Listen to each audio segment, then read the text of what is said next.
Imagine करो, अगर आप पूरी जिंदगी ये सोचते रहे हो कि आप नॉर्मल हो, लेकिन एक दिन अचानक पता चले आप इंसान ही नहीं हो।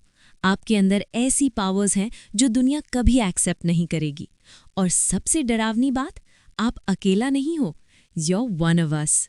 वीडियो शुरू करने से पहले अगर आपको डार्क, हिडन पावर और मिस्ट्री मूवीज पसंद है तो चैनल को सब्सक्राइब करो, वीडियो को लाइक करो, क्योंकि आज की स्टोरी आपके दिमाग के साथ खेलेगी। कहानी की शुरुआत होती है जर्मनी के एक स्कूल में। वहाँ एक अजीब सी घटना की पुलिस इन्वेस्टिगेशन चल रही थी। इसी बीच एक रहस्यमयी औरत स्कूल के सामने आई। उसने बाहर एक केबल देखा जिसमें खून लगा हुआ था। सबसे अजीब बात यह थी कि पहले फ्लोर की दीवार में एक बहुत बड़ा छेद था, जिसे देखकर ऐसा लगता था मानो किसी ने बहुत ज्यादा ताकत से इस टेबल को वहां से फेंका हो। वो औरत तुरंत स्कूल के अंदर गई और देखा कि एक छोटी लड़की कोट में छुपी हुई थी। उस लड़की का नाम वेंडी है। उस लड़की के कान में हेडफोन्स लगे हुए थे। वो खुद को शांत करने के लिए गाने सुन रही थी। उस औरत ने अपना नाम डॉक्टर स्टर्न बताया। उसने कहा कि वो एक सरकारी साइकाइट्रिस्ट है और वेंडी को सुरक्षित जगह पर ले जाएगी। सालों बाद अब वेंडी एक वेट्रेस के तौर पर काम कर रही है। रोज सुबह वो अपनी दवा लेती है। वो अपने पति मार्स, जो कि एक सिक्योरिटी गार्ड है, और बेटे काल के साथ रहती है। उसकी जिंदगी वैसे ठीक है, लेकिन पैसों की बहुत तंगी चल रही थी। उन्होंने अपना घर खरीदने के लिए जो लोन लिया था वो उसकी ईएमआई तक नहीं चुका पा रहे। इसी वजह से वेंडी ने फैसला किया कि वो अपने बॉस से तनख्वाह बढ़ाने की बात करेगी। ब्रेकफास्ट के बाद उसने अपने पति और बेटे को बाय बाय किया और काम पर चली गई। काम खत्म करने के बाद उसने अपने बॉस के ऑफिस में जाकर कहा कि मुझे प्रमोशन चाहिए, मैं पिछले 3 साल से यहाँ पर काम कर रही हूँ। लेकिन उसकी बॉस ने सीधे तौर पर मना कर दिया और कहा कि वेंडी को अभी और ज़्यादा सीखने की ज़रूरत है, अभी सही वक्त नहीं है, थोड़े टाइम बाद बात करेंगे। साथ ही उसने वेंडी पर और ज़्यादा काम बढ़ा दिया। वेंडी को कचरा फेंकने वाले काम से बड़ी घिन आई, लेकिन फिर भी उसने प्रमोशन की आस में वो काम कर लिया। जब वो कैशियर के डब्बे के पास गई तो एक भिखारी उससे खाना मांगने लगा।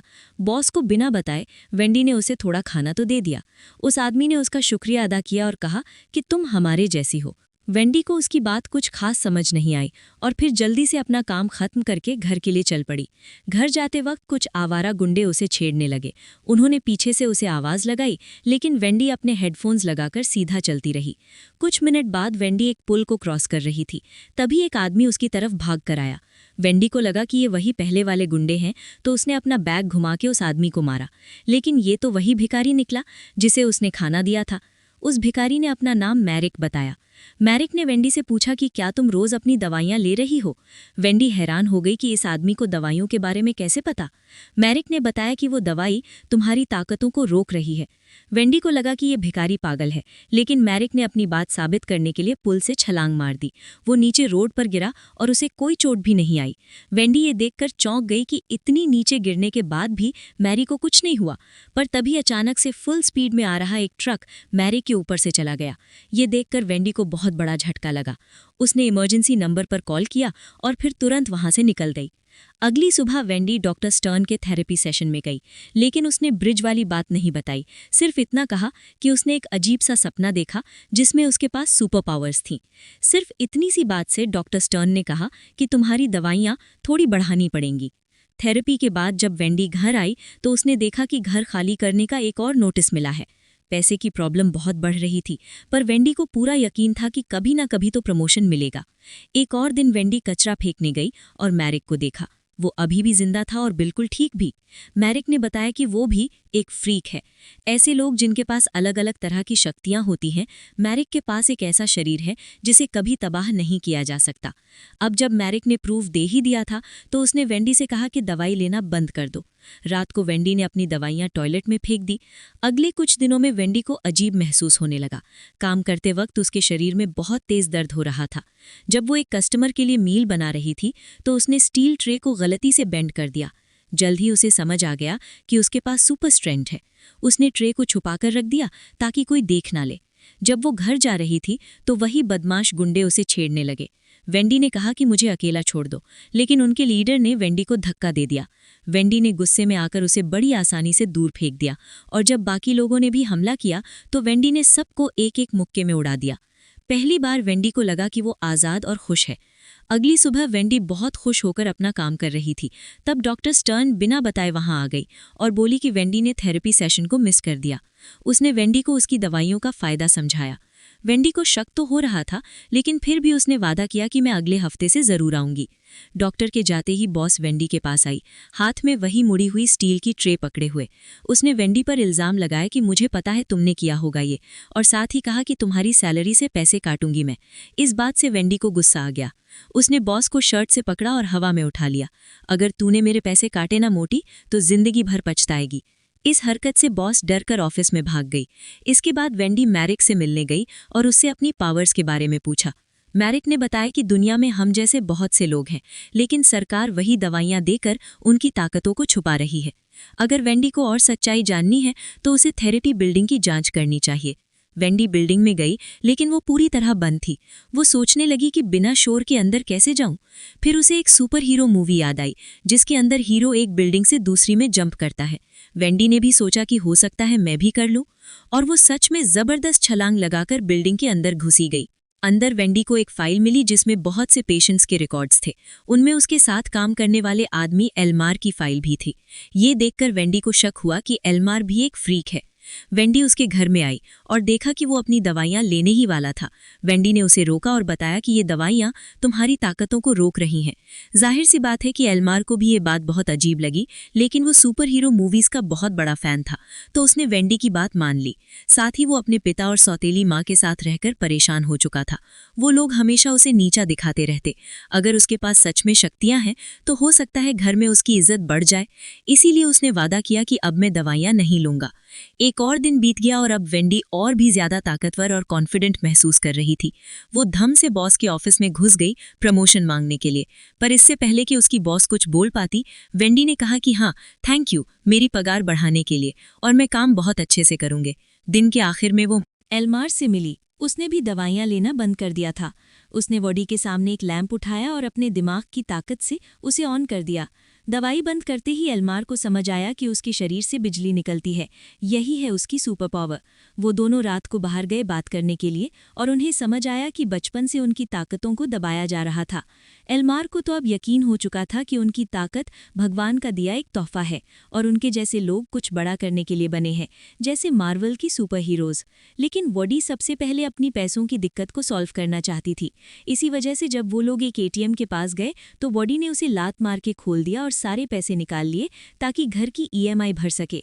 इसके बाद उसने एल्मार से कहा कि थोड़े पैसों से तो एंजॉय करना भी बनता है, और फिर दोनों एक नाइट क्लब में मजे करने चले गए। रात को वॉडी ने देखा कि कुछ लड़के एक लड़की को तंग कर रहे हैं, तो उसने आगे बढ़कर उनसे कहा कि वहां पीछे वाली गली में चलें क्या। जैसे ही वो लोग थोड़ी सुनसान सी जगह पर गए, वॉडी ने सबको पीट दिया। उसकी सुपर स्ट्रेंथ का मुकाबला वो लोग कहाँ कर सकते थे। एक लड़के ने फिर भी पीछे से हमला करने की कोशिश की, पर एल्मार टाइम पर आ गया और उसे बिजली का झटका देकर गिरा दिया। वॉडी ने इसके लिए एल्मार को शुक्रिया कहा और फिर दोनों अपने अपने घर चले गए। घर पहुंचकर वॉडी ने अपने पति को लिविंग रूम में सोते हुए पाया। वो जैसे ही उठा, वॉडी ने उसे लोन चुकाने के लिए पैसे दे दिए, और फिर दोनों ने कुछ प्यार भरे लम्हे साथ बिताए। अगले दिन वॉडी अपने बेटे काल को स्कूल से लेने गई और देखा कि 3 लड़के उसे परेशान कर रहे थे। उन बच्चों का लीडर वॉडी को आता देख उसका भी मजाक उड़ाने लगा, लेकिन बच्चों को कुछ करने की बजाय वॉडी ने बड़ी आसानी से उन तीनों की साइकिलें तोड़ दी।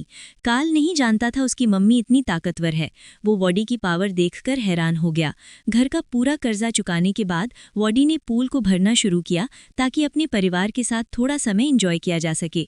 लेकिन वॉडी को ये नहीं पता था कि क्लब वाले लड़के पुलिस में कंप्लेन करने गए हैं, और वो ये कह रहे थे कि सुपर स्ट्रेंथ वाली औरत ने उनके ऊपर हमला किया। पुलिस को पहले तो ये मजाक लगा, लेकिन फिर चीफ ने एक एक्सपर्ट को बुलाया। ये एक्सपर्ट कोई और नहीं बल्कि डॉक्टर स्टिन है, जो कि उस औरत के बारे में और जानना चाहती है। इस बीच वॉडी एल्मार को मैरिक से मिलाने ले गई और एल्मार ने अपनी सुपर पावर दिखाई। उसके घर की सारी इलेक्ट्रिसिटी ऑन कर दी। वो तीनों एक साथ बैठकर बात कर ही रहे थे कि तभी मैरिक ने बताया कि और भी लोग हैं उनकी तरह, पर वो सभी एक साइकियाट्रिक क्लिनिक के अंदर बंद है। ये सुनकर एल्मार ने फैसला किया कि वो सबको बचाएगा और पूरी दुनिया को सच दिखाएगा। लेकिन मैरिक को लग रहा था कि सब में रिस्क है, अगर पकड़े गए तो सरकार उन्हें भी बंद कर देगी। लेकिन वॉडी ने कहा कि वो कोई जानवर नहीं है, इंसान हैं, उनकी क्या गलती अगर वो ताकत के साथ पैदा हुए। उन्हें जिंदगी जीने का एक नया मौका मिलना चाहिए। जब बाकी दोनों का मन नहीं बदला तो मैरिक भी मदद करने को तैयार हो गया और क्लिनिक का रास्ता दिखाया। तीनों गाड़ी में निकल गए और एल्मार ने अपना सुपर हीरो कॉस्ट्यूम दिखाया। वो खुद को इलेक्ट्रोमैन बुला रहा था। उसने बाकी दो के लिए भी कॉस्ट्यूम बनाए थे, पर मैरिक ने वो कपड़े पहनने से मना कर दिया और वॉडी ने सिर्फ लाल रंग के बाल पहन लिए। क्लिनिक पहुंचकर मैरिक और एल्मार ने बाहर वेट किया और वॉडी सिक्योरिटी गार्ड से बात करने गई। गार्ड ने कहा कि बिना परमिशन के कोई अंदर नहीं जा सकता, लेकिन वॉडी ने उससे फ्लर्ट करते हुए उससे बाथरूम का रास्ता पूछा और फिर बड़ी चालाकी से अंदर घुस गई। गार्ड ने जैसे ही मुड़कर देखा, वॉडी ने उसे बेहोश कर दिया और फिर डक्ट टेप से बांध दिया। अब सिर्फ कैमरास को बंद करना बचा था और एल्मार ने एक जबरदस्त झटके से पैनल को बंद कर दिया। पूरा डिफेंस सिस्टम बंद हो गया तो तीनों मिलकर पेशेंट्स को ढूंढने निकल पड़े, लेकिन वो ये नहीं जानते थे कि गार्ड होश में आ गया था। बंधा हुआ होने के बावजूद भी वो अलार्म बटन तक पहुंच गया और बैकअप बुला लिया। उधर वॉडी और उसके साथियों ने पेशेंट्स को ढूंढ लिया था, लेकिन तभी एक पुलिस वाला आ गया और बंदूक तानकर सबको सरेंडर करने को कहा। वॉडी ने एक केबल को उसकी तरफ धक्का दिया और झटके से पुलिस वाले ने गोली चला दी, जो कि मैरिक को लगी, पर उस पर कोई नुकसान नहीं हुआ।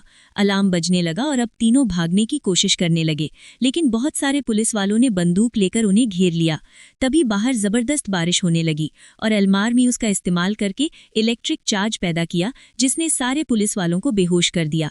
आखिरकार वो सब भाग निकले, लेकिन वॉडी थोड़ा घबराने लगी और जल्दी से गाड़ी रोकने को कहा। उसे डर लग रहा था कि बिजली के झटके से पुलिस वाले मर तो नहीं गए। मैरिक ने एल्मार को डांटा अपनी ताकतों का लापरवाही से इस्तेमाल करने के लिए। एल्मार को उसकी आधी अधूरी सी बात समझ नहीं आई। वैसे भी वो मानता था कि ये ताकत भगवान ने उसे किसी मकसद के लिए दी है, लेकिन वॉडी को बहुत बुरा लग रहा था और उसने फैसला किया कि वो सब कुछ भूलकर अपने परिवार के पास लौट जाएगी। उसने अपने घर पर एक पार्टी रखी और पड़ोसियों को बुलाया अपने परिवार के साथ समय बिताने के लिए, लेकिन एल्मार अपनी ताकतों का इस्तेमाल नहीं छोड़ना चाहता था और अब उसे कहीं न कहीं डर था कि मैरिक उसे रोकने की कोशिश करेगा। तो वो डॉक्टर स्टिन के पास गया और कहने लगा कि मैं थेरेपी कंटिन्यू करना चाहता हूँ। उसने ये भी कहा कि मेरे साथ कुछ अजीब सा हुआ। एक भिखारी है, उसने मुझे कहा था कि दवाई छोड़ के देखो। ये सुनकर डॉक्टर स्टिन ने पूछा कि वो आदमी कौन है और एल्मार ने बड़ी चालाकी से उसे मैरिक की लोकेशन बता दी। कुछ घंटों बाद बहुत सारे एजेंट्स बंदूकें लेकर मैरिक के ठिकाने पर पहुंचे। वो भागने की कोशिश करी पर पकड़ा गया। वो लोग उसे पकड़कर क्लिनिक ले गए। वॉडी को इस सब के बारे में कुछ नहीं पता था और वो अपने परिवार के साथ समय बिता रही थी। तभी एल्मार उसके घर पर आया, सुपर हीरो कॉस्ट्यूम पहनकर। वॉडी ने उसे अंदर बुलाया और पूछा कि तुम यहाँ क्या कर रहे हो। एल्मार ने वॉडी को बताया कि मैरिक पकड़ा गया और अब उसे डर लग रहा है कि अगला निशाना वो लोग होंगे।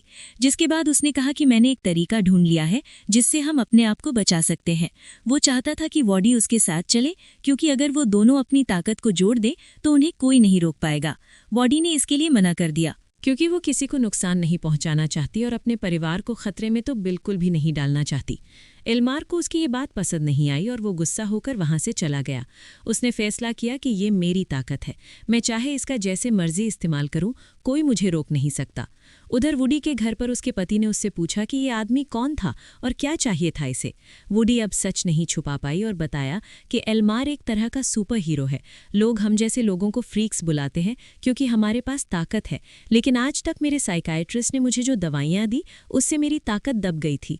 मार्स को उसकी बात पर विश्वास नहीं हुआ और कहने लगा कि तुम्हें भ्रम हो रहा है, तुम अपनी दवाइयाँ नहीं ले रही ना टाइम पे।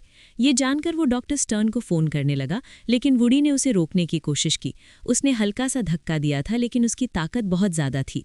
उसके इतने ज़बरदस्त धक्के से मार्स के हाथ में चोट लग गई। सभी मेहमान भी ये देखकर चौंक गए। उनका बेटा काल भी पूछने लगा कि माँ आपने ऐसा क्यों किया। वुडी को अपनी गलती का एहसास हुआ और वो घर से भाग गई। काफ़ी देर तक सोचने के बाद उसने एल्मार से मिलने का फैसला किया। एल्मार इस वक्त अपने घर पर ही था। उसके पिता उससे बात करने आए और कहा कि मैं थक गया हूँ अपने बेटे को अपनी ज़िंदगी बर्बाद करता देखकर। बाहर जाओ, कुछ काम करो, क्या सारा दिन ये कॉमिक बुक्स पढ़ते रहते हो। एल्मार ने भी अपने मन की बात कही। उसने बताया कि मेरी माँ के मर जाने के बाद मैं तरसता रहा आपके प्यार के लिए, लेकिन उसके बदले मुझे हमेशा सिर्फ आपकी डांट मिली और जिंदगी में कुछ करने का प्रेशर। आपने कभी पूछा मैं क्या करना चाहता हूँ। ये सुनकर उसके पिता को बुरा लगा और उन्होंने उसे सॉरी कहा। दोनों एक दूसरे के गले लगे। ऐसा लगा सब ठीक हो गया है, लेकिन अभी भी एल्मार्क के मन में गुस्सा भरा पड़ा था। उसने अपने मन में भरे हुए सालों पुराने गुस्से की वजह से अपने पिता को मार डाला। उसी वक्त वुडी वहां पहुंच गई और ये देखकर डर गई, लेकिन एल्मार्क को इससे कोई फर्क नहीं पड़ा। उसने कहा कि हम दोनों खास हैं, हम पैदा हुए हैं इस दुनिया पर राज करने के लिए। लेकिन वुडी ये सब नहीं चाहती थी। वो वहां से जाने लगी, पर एल्मार ने उसे रोक दिया और बिजली का झटका देकर बेहोश कर दिया। कुछ घंटों बाद वुडी एक कमरे में बेड पर बंधी हुई जागी। उसके पास डॉक्टर स्टर्न बैठी थी। वुडी ने भागने की कोशिश की, पर डॉक्टर ने कहा कि मैं सिर्फ तुम्हें बचा रही हूँ, खासकर उस पुरानी घटना के बाद। वुडी को याद आया जब वो स्कूल में अपनी माँ के साथ प्रिंसिपल ऑफिस में गई थी। प्रिंसिपल ने उसके हेडफोन्स ले लिए थे। इस बात से वुडी को बहुत गुस्सा आ गया। उसने अपनी ताकत से टेबल को प्रिंसिपल की तरफ धकेल दिया और प्रिंसिपल दीवार तोड़कर टेबल के साथ ही बाहर जा गिरा। ये सब याद करके वुडी को बहुत बुरा लगा। डॉक्टर स्टर्न ने उससे कहा कि तुम्हें ट्रीटमेंट की ज़रूरत है ताकि तुम दूसरों को नुकसान ना पहुंचाओ। इसके बाद डॉक्टर स्टर्न ने मार्श से भी बात की कि उन्हें अपने बेटे का चेकअप भी करवा लेना चाहिए कि कहीं उसके अंदर भी ताकत तो नहीं आ गई। वुडी अब डॉक्टर की बात मानने लगी और क्लिनिक में और ज़्यादा जाने लगी। दिन गुजरने लगे और दवाई के इफेक्ट से वुडी कमज़ोर होने लगी, लेकिन अब वो अपनी ताकत से खुद ही डरने लगी थी। रात को जब नर्स उसे दवाई देने आने वाली थी, तब एल्मार वहां आ गया। उसने वुडी को एक म्यूजिक प्लेयर दिया, बिल्कुल वैसा ही जैसे बचपन में उसके पास था। उसने कहा कि अपनी असलियत को अपनाओ और यहाँ से निकल चलो, लेकिन वुडी ने मना कर दिया और मदद के लिए चिल्लाने लगी। इतने में एल्मार वहां से चला गया और बोला कि एक दिन तुम मेरे पास जरूर आओगी। कुछ मिनट बाद पूरे शहर में ब्लैकआउट हो गया। पावर प्लांट में कोई दिक्कत आ गई थी। उस वक्त मार्स और काल घर पर ही थे जब किसी ने दरवाज़ा खटखटाया। दरवाज़ा खोलते ही एल्मार सामने आया। मार्स ने उसे पहचान लिया और कहा कि चले जाओ यहाँ से। जब एल्मार प्यार से नहीं गया तो मार्स ने उसे मुक्का मार दिया, लेकिन एल्मार ने कहा थोड़ा शांत रहो और हाथ बढ़ाकर कहा कि उठाओ मुझे। उधर क्लिनिक में पावर कट से सारे लॉक खुल गए थे और लोगों ने इधर उधर भागना शुरू कर दिया था। वुडी भी जल्दी से वहां से निकली क्योंकि उसे अपने परिवार की फिक्र हो रही थी, लेकिन डॉक्टर स्टर्न गार्ड के साथ उसे रोकने आ गई। गार्ड वुडी को पकड़ने गया, पर मैरिक ने आकर गार्ड को गिरा दिया। डॉक्टर स्टर्न ने गार्ड की बंदूक उठाई और वुडी पर तान दी। घबराहट में गोली चल गई जो कि मैरिक को जा लगी। दवाइयों की वजह से उसकी ताकत काम नहीं कर रही थी और वो वहीं पर गिर पड़ा। ये देखकर वुडी को बहुत गुस्सा आया और उसने गुस्से में डॉक्टर को धक्का दे दिया, लेकिन बेचारा मैरिक इस घाव से बच नहीं पाया। मरने से पहले उसने वुडी से कहा कि सच दुनिया को बताओ, उन्हें पता होना चाहिए हमारे बारे में। वुडी घर भागी और देखा कि एल्मार काल के साथ खड़ा था। उसके आसपास स्लॉट कार का ट्रैक लगा है जिससे एल्मार बिजली से उसे मार सकता है। एल्मार ने फिर से वुडी को ऑफर दिया कि मेरे साथ चलो, हम मिलकर दुनिया पर राज करेंगे, लेकिन वुडी ने मना करते हुए उस पर हमला बोल दिया। लेकिन अभी वुडी की ताकत पूरी तरह से वापस नहीं आई थी। एल्मार्क ने उसे मारकर दूर उड़ा दिया। वुडी बाथरूम के पास गिरी जहां पर मार्स भी तारों में फंसा हुआ था। उसने वुडी की तरफ बिजली के झटके को सोखने वाले रबर ग्लव्स फेंके। अब वुडी जल्दी से ग्लव्स पहनकर एल्मार्क पर हमला करने लगी। उसके जोरदार धक्के से एल्मार्क खिड़की से सीधा पूल में जा गिरा। उसके शरीर में उस वक्त काफी बिजली थी और पानी में गिरते ही उसके अपने ही शरीर में शॉर्ट सर्किट हो गया और वो वहीं पर मारा गया। लड़ाई खत्म हो गई। वुडी ने अपने परिवार को बचा लिया। उसने उन्हें बताया कि उसे कुछ दिनों के लिए भागना पड़ेगा क्योंकि उसे और लोगों को भी ढूंढना है जिनके पास शक्तियां हैं। काल और मार्स ने उसकी सच्चाई को अपना लिया। वुडी वहां से चली गई और कुछ देर बाद एजेंट्स उनके घर पर पहुंचे जहां पर उन्हें एल्मार्क की डेड बॉडी मिली। कुछ दिन बाद वुडी ने अपने मिशन को शुरू कर दिया, दूसरे फ्रीक्स को ढूंढना, उन्हें आज़ाद करना और सच दुनिया के सामने रखना। अब वो किसी भी हाल में अपने लोगों की सच्चाई दुनिया के सामने लाने से पहले रुकने नहीं वाली थी। वीडियो पसंद आई तो लाइक कर देना, चैनल को सब्सक्राइब कर लेना।